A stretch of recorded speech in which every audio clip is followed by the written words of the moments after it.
থাকতে পারে, শেখ হাসিনা যে চরিত্র সেখানে উনি তো মানে রাগ ঢাকের কোনো ইয়ে না, আমরা তাকে আগে থেকে যেটা দেখেছি উনি তো লুকানো কিছু, মানে অনেক সাহসী হলেন। অনেক সাহস বলবো না আমি, উনি উনি ওপেন। জি, অসংখ্য ধন্যবাদ আনিস আলমগীর। যদি বলি, ভারতের পররাষ্ট্র মন্ত্রণালয়ের মুখপাত্র রণদীপ জনসওয়াল যে কথাগুলো বলেছেন, শেখ হাসিনাকে বাংলাদেশে ফেরত পাঠানো বা প্রত্যর্পণের বিষয়টি সম্পূর্ণ একটি আইনি প্রক্রিয়া, আইনি পথের সমাধান বা মোকাবেলা করবে। তার মানে আমরা কি তাহলে কি শেখ হাসিনার ফেরাটা পুরোটা ভারতের উপর ডিপেন্ড করে কিনা? কার্যত তো তাই, উনি ইচ্ছে করলেও যে আসতে পারবেন সেটা যেমন একেবারে মানে আপনি 100% বলতে পারেন না, কারণ উনি ওই দেশে এখন আছেন, তাদের তত্ত্বাবধানেই আছেন। সো ওনার যদি আসার যে ঘোষণা সেটার সাথে যে ভারত ওয়াকিবহাল না সেটা তো নয়। তো ভারতীয় পররাষ্ট্র মন্ত্রণালয়ের মুখপাত্র যেটা বলছে সেটাতে একটা আইনি কথা বলেছেন। এই আইনি কথাটা হচ্ছে ফেরত আসাটা, আইনিভাবে ফেরত আসার বিষয়টা। তো আইনিভাবে ফেরত আসার বিষয় হচ্ছে বন্দি বিনিময় চুক্তি। তো উনি তো বন্দি বিনিময় চুক্তি আসছেন না, উনি তো ওইখানে ওই এই চুক্তির অধীনে আসতেছেন আমার তো মনে হয় না। এই চুক্তির অধীনে যদি আসতো তাহলে ভারত তো এটা জবাব দিত, ভারত তো নোটেড বলে ফেলে রাখছে এটা, তাই না? এবং এই বন্দি বিনিময় চুক্তির মধ্যে একটা ধারা আছে 6-খ, আমি যদি ভুল না করি, সেখানে বলা আছে যে ওই ব্যক্তি যাকে পাঠাবে তার এখানে প্রাণনাশের সম্ভাবনা আছে কিনা, ফাঁসি কিংবা বিষয় আছে কিনা সেটাও খতিয়ে দেখার একটা বিষয় আছে। তো আমার ওইটাই কথা যে ভারত যেটুকু আপনি এবার যেটুকু বলছে সেটাও গতানুগতিক কথা। এটা নতুন প্রক্রিয়ার সাথে ভারত কতটা সক্রিয় যে ঘোষণার সাথে সেটা কিন্তু আসে নাই এই বক্তব্যে। এই বক্তব্য একটা মানে ছাড় আর কি, এটা কি বলে, কাঠামোগত একটা কথা ছেড়ে দিল যে এটা নির্ভর করতেছে আইনি প্রক্রিয়া। তার মানে তো শেখ হাসিনার ফেরা কি অনিশ্চিত হয়ে যাচ্ছে ভারত যদি রাজি না হয়? এটা ভারতের উপর নির্ভর করছে। ভারত যদি রাজি না হয়, দেশ যদি ওই রকম পরিস্থিতি যদি না থাকে, দুই দেশের মধ্যে যদি আন্ডার টেবিল কোনো ডিল না হয়, বহির্শক্তিগুলো যেটা যেটা বললাম তাদের যদি চাপ না থাকে, তাহলে শেখ হাসিনা এখানে কীভাবে আসবেন? কারণ এখানে আসা তো ওনার ডিফিকাল্ট। উনি আসলেই যে প্রাণনাশের সম্মুখীন হবেন না সেটার কী নিশ্চয়তা আছে? এবং উনি আসার আগেই তো বলতেছে আমরা একযোগে তাকে প্রতিহত করব। তখন আওয়ামী লীগ ভার্সাস আর এনটি আওয়ামী লীগ, তাদের একটা পোলারাইজেশন হবে। সেই জায়গায় আওয়ামী লীগ রাজনীতিগতভাবে তারা শক্তিশালী হিসেবে প্রদর্শন করতে চাইবে, তাদের যেখানে পকেটগুলো এখন সুপ্ত অবস্থায় আছে। তো দেশের মধ্যে তো একটা কেওয়াস পরিস্থিতি তৈরি হবে। তো সেই পরিস্থিতিতে উনি এসে ফাঁসি মঞ্চে দাঁড়াবেন, যে ফাঁসি খাওয়ার জন্য তো উনি আসবেন না, উনি তো আসবেন এখানে রাজনীতি করার জন্য। উনি তো আসবেন এখানে একটা চ্যালেঞ্জ তার রাজনীতিতে প্রতিষ্ঠিত করার জন্য। উনি আসবেন এখানে প্রতিশোধ যেটা তার উপর নেওয়া হয়েছিল সেই প্রতিশোধ বলবো না, ওনার সেই পুনরুদ্ধারের জন্য। তো আমার মনে হচ্ছে যে সব কিছুই শুধু শেখ হাসিনার উপর নির্ভর করছে সেটাও ঠিক না, আবার এই বাংলাদেশের উপরে নির্ভর করছে, এখানকার পরিস্থিতির উপরে কি নির্ভর করছে, তখনই উনি মুভ নেবেন কিংবা ওনার পেছনে যারা আছেন তারা মুভ নেবেন। আপনার কি মনে হয় গণঅভ্যুত্থানে যে 1400 মানুষ হত্যা হয়েছে বা নিহত হয়েছে, সেই ঘটনার কারণে শেখ হাসিনা আদালতের মুখোমুখি হওয়া ছাড়া তিনি রাজনীতি করতে পারবেন? আদালতের মুখোমুখি তো তাকে হতেই হবে, কারণ এখানে এতগুলো মামলা, এতগুলো হত্যা, এগুলো তো ওনার উপর অভিযোগ এসেছে, তাই না? এখন আদালত সেটাকে কী দৃষ্টিতে নেয় সেটা আমরা জানি না। আদালত এখন যে দিয়েছে, ফাঁসির রায় দিয়েছে, এই আদালতের গ্রহণযোগ্যতা নিয়ে ইন্টারন্যাশনালি প্রশ্ন উঠেছে, অ্যামনেস্টি ইন্টারন্যাশনাল প্রশ্ন তুলেছে, এই বিচার প্রক্রিয়াকে প্রহসন বলেছে। তো সেটাকে এখন কি পর্যায়ে সেটা যাবে তখন, যখন ওনার অবর্তমানে বিচার হওয়া আর বর্তমানে বিচার হওয়ার মধ্যে দুই ধরনের একটা পার্থক্য আসবে। আমি একটা প্রশ্ন, সেটা হচ্ছে যে উনি এর আগে এনডিটিভিকে দিয়েছিলেন সাক্ষাৎকার, যদিও এমএলএ দিয়েছেন, এরপর রয়টার্সকে দিল। তা আপনার কি মনে হয় তার এই সাক্ষাৎকারগুলো তিনি নিজে থেকে দিচ্ছেন বা ভারতের কোনো পরোক্ষ সমর্থন আছে? ভারতের তো আছে, কারণ উনি যেহেতু ওইখানে আছেন, ভারতের সাথে তো ওনার যোগাযোগ আছে।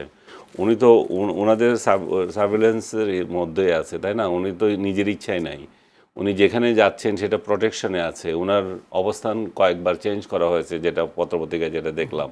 এবং উনি যে বক্তব্যগুলো দিচ্ছেন সেগুলোর মধ্যে ভারতের টোন থাকাটা অস্বাভাবিক কিছু না, ভারতের ইচ্ছা প্রতিফলিত হওয়া অস্বাভাবিক কিছু না। কিন্তু অনেকগুলো কথা তার নিজেরও থাকতে পারে। শেখ হাসিনা যে চরিত্র সেখানে উনি তো মানে রাগ ঢাকের কোনো না, আমরা তাকে আগে থেকে যেটা দেখেছি উনি তো লুকানো কিছু, মানে অনেক সাহসী হলেন। অনেক সাহস বলবো না আমি, উনি উনি ওপেন, উনি কোনো মানে ওনার ইয়ে নাই, কোনো রাগ ঢাক কোনো কথা নাই যেটা বলবেন। সেক্ষেত্রে আপনার এটা মনে হয় কিনা ভারতকে দ্বিচারিতা করছেন তিনি? একবার বলছেন আইনি পদক্ষেপ নেওয়া হবে, আইনি পদক্ষেপ যাওয়া, কিন্তু আবার ওদিকে যদি আপনি যদি পরোক্ষ যদি সমর্থন থাকে তাহলে ভারত কি লবিং করছে তাকে দেশে পাঠানোর জন্য? হতে পারে।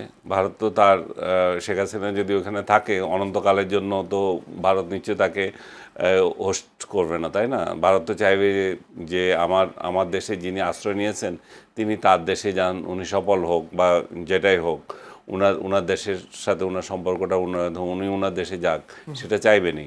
তো সেই জায়গার মধ্যে দ্বিচারিতার আমি কোনো বিষয় দেখি না এখানে। দ্বিচারিতা কোথায়? উনি আইনি বলছেন, আইনি ভাবে সরকার যখন বাংলাদেশের পক্ষ থেকে যোগাযোগ করে তখন তারা বলছেন নোটেড, কিন্তু না যদি বলি আবার যদি পরোক্ষ সমর্থন থাকে বিভিন্ন পত্রিকায় সাক্ষাৎকার দেওয়ার ক্ষেত্রে লবিং করছে কিনা ভারত, সেটাই কিতাবি কথা। যেটা ওখানে বলছে সেটা কিতাবি কথা। উনি আইনি প্রক্রিয়ার মাধ্যমে যাবেন, আমাদের এটা এখনো ইয়ে আছে। কিন্তু পরবর্তী যে এই স্টেটমেন্টগুলো আসলো সেটা কোন প্রক্রিয়ায় আসবেন তাহলে? সেটা কি ইন্টারন্যাশনাল লবির মাধ্যমে আসবেন? শেখ হাসিনা নিজের ইচ্ছায় কি একটা প্লেন নিয়ে চলে আসবেন?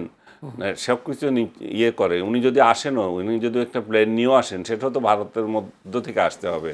উনি ভারত যদি ইচ্ছে করে তার বাংলাদেশি একজন নাগরিককে পাঠাবে, তাহলে এখানে ট্রাভেল ডকুমেন্টসের আবার কি দরকার? প্লেনে তুলে দিলে হয়, চলে আসতে পারে। তার মানে শেখ হাসিনা ফেরাটা পুরোটাই ভারতের উপর ডিপেন্ড করছে, ওনার নিজের উপরে ডিপেন্ড করছে, দুইটাই।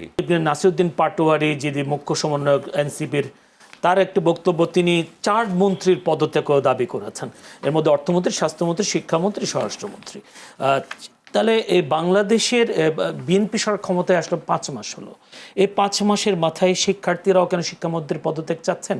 বা যদি বলি এনসিপি 4 জন মন্ত্রীর পদত্যাগ চাচ্ছেন, বিএনপি রাষ্ট্র পরিচালনায় কতটুকু এগিয়েছে? তাহলে দাবি উঠছে কেন? না, এখানে একটা বিষয় আছে যে দীর্ঘদিন আমাদের মত প্রকাশের জায়গাটা ছিল খুব অবরুদ্ধ। জি, আপনার সভা সমাবেশের জায়গাও ছিল খুব সীমিত। তো স্বাভাবিক কারণেই এই পরিবর্তনের পর মত প্রকাশের জায়গা অবারিত হয়েছে, সভা সমাবেশের জায়গাও অবারিত হয়েছে, ছোট হোক, ক্ষুদ্র হোক, বড় হোক। সুতরাং আপনার যার যার বক্তব্য দাবি দেওয়া সে চালিয়ে যেতে পারে, এটা তার অধিকার আমি মনে করি, বলতে পারে। তবে সরকারের মাত্র বয়স হয়েছে, একটা পরিবর্তিত পরিস্থিতিতে সরকার মাত্র কয়েক মাস আপনার বয়স হয়েছে, এবং প্রথম বাজেট অধিবেশন আজকে সমাপ্ত করেছেন। এখন এর মধ্যে সবচেয়ে বড় যেটা বিষয়, যেটা আজকে আমাদের শিক্ষামন্ত্রীর পদত্যাগ দাবি উঠেছে। শিক্ষামন্ত্রীর পদত্যাগের দাবিতে আমি যেটা সামাজিক যোগাযোগ মাধ্যমে দেখছি, শিক্ষামন্ত্রী পদত্যাগ দাবিতে ছাত্ররাও যেমন আছে, তার সাথে সাথে অছাত্ররাও আছে। এবং আমাদের দেশ স্বাভাবিক কারণেই বলবো যে আপনার একটা দুর্যোগ কবলিত দেশ, বন্যা, খরা, আপনার অতি ভারী বর্ষণ, বিভিন্ন কারণে আমাদের জীবনযাত্রায় মাঝে মাঝেই থমকে দাঁড়ায়। তো স্বাভাবিক কারণে আমাদের এইচএসসি পরীক্ষা নিঃসন্দেহে অত্যন্ত একটি গুরুত্বপূর্ণ পরীক্ষা। নিঃসন্দেহে আমাদের পরবর্তী স্টেপটাই হচ্ছে উচ্চশিক্ষা অর্জনের মধ্যে ছাত্রছাত্রীদের প্রবেশের দ্বার আপনার উন্মুক্ত হয়। তো সুতরাং এই অবস্থায় গত কয়েকদিনে যে ঘটনাটি সংঘটিত হয়েছে, তারপরে শিক্ষামন্ত্রীর এখানে দায়টা কোথায়, এটা আগে আপনাকে নির্ধারণ করতে হবে। এর পিছনে বলছেন যে 1 নম্বর আমি বলি 1 নম্বর হচ্ছে, যেমন এখন 1 নম্বর হচ্ছে যে আমাদের চট্টগ্রাম বিভাগে সবচেয়ে বেশি ভয়াবহ বন্যায় অনেকগুলো জেলা আপনার স্থগিত হয়ে গেছে 16 জুলাই পর্যন্ত। হ্যাঁ, এবং আপনার ঢাকা শহরে আকস্মিক ভারী বর্ষণ, এটা আজকে নতুন না। ভারী বর্ষণের ফলে আপনার ঢাকা শহরে বেশ কিছু পরীক্ষা কেন্দ্র জলাবদ্ধ হয়েছে, রেকর্ড পরিমাণ বৃষ্টি, এবং যে কারণে আপনার বেশ কিছু পরীক্ষা কেন্দ্র আমি বলবো যে আপনার জলাবদ্ধ হয়েছে, বা পরীক্ষার্থীদের যাওয়ার ক্ষেত্রে একটা বাধা তৈরি হয়েছে, এটাও অস্বীকার করার কোনো পথ নেই। তো ঢাকা শহরে আজকে আমরা আমাদের যারা বন্ধুরা আপনার মন্ত্রীদের পদত্যাগ দাবি করছেন বা সংস্কার চাচ্ছেন রাজনীতিতে, আসলে তো আগে আমাদের উপর থেকে সংস্কার করবো না, নিচ থেকে আমরা সংস্কার করতে হবে। আগে আমাদের সবার উচিত ঐক্যবদ্ধভাবে, আজকে একটা রক্তপাতের মধ্যে দিয়ে দেশে একটা পরিবর্তন সূচিত হয়েছে, একটা নির্বাচনতেও সরকার রাষ্ট্রীয় ক্ষমতায় এসছে। আপনার অনেক সংকট দেশে, অর্থনৈতিক সংকট আছে, আপনার মত প্রকাশের স্বাধীনতার জায়গাগুলো অবারিত হচ্ছে। সুতরাং এখানে একটু ধীরস্থির ধৈর্য ধারণ করা দরকার। আমাদের মধ্যে যে অসহিষ্ণুতা, তরুণ সমাজের মধ্যে বিগত সময়ে যে অসহিষ্ণুতা, সেটাতে একটা শৃঙ্খলার মধ্যে আনার চেষ্টা করা হচ্ছে। শিক্ষামন্ত্রীকে আমি ধন্যবাদ দিব যে শিক্ষামন্ত্রী অল্প সময়ের মধ্যে দুঃখ প্রকাশ করেছেন। আপনি দেখেন যে বাংলাদেশে এই ঢাকা শহরে আমরা তো বসবাস করি, ঢাকা শহরে এই কয়েক মাস আগেও কিন্তু আপনার ট্রাফিকের যে অবস্থা ছিল, আজকে অতি দ্রুততম সময়ের মধ্যে ট্রাফিক সিগন্যাল ব্যবস্থা, আপনার ক্যামেরা সিস্টেম এবং আপনার পথচারী পারাপারের জায়গাও কিছু কিছু জায়গায় আপনার এই তৈরি করা হয়েছে, মানুষকে চেষ্টা করা হচ্ছে। আমি তো বলবো যে কোনো সময় চাইতে ঢাকা শহরে আপনার যানজটের মাত্রাটা আগে চাইতে সহনীয় পর্যায়ে এসছে।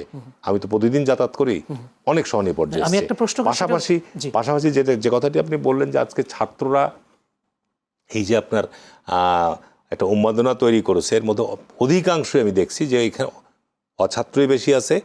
পাশাপাশি আপনার ছাত্ররা চাই যে বিগত সময় অটো পাস হয়েছে, আপনার জিপিএ 5 দেওয়া হয়েছে অসংখ্য হারে।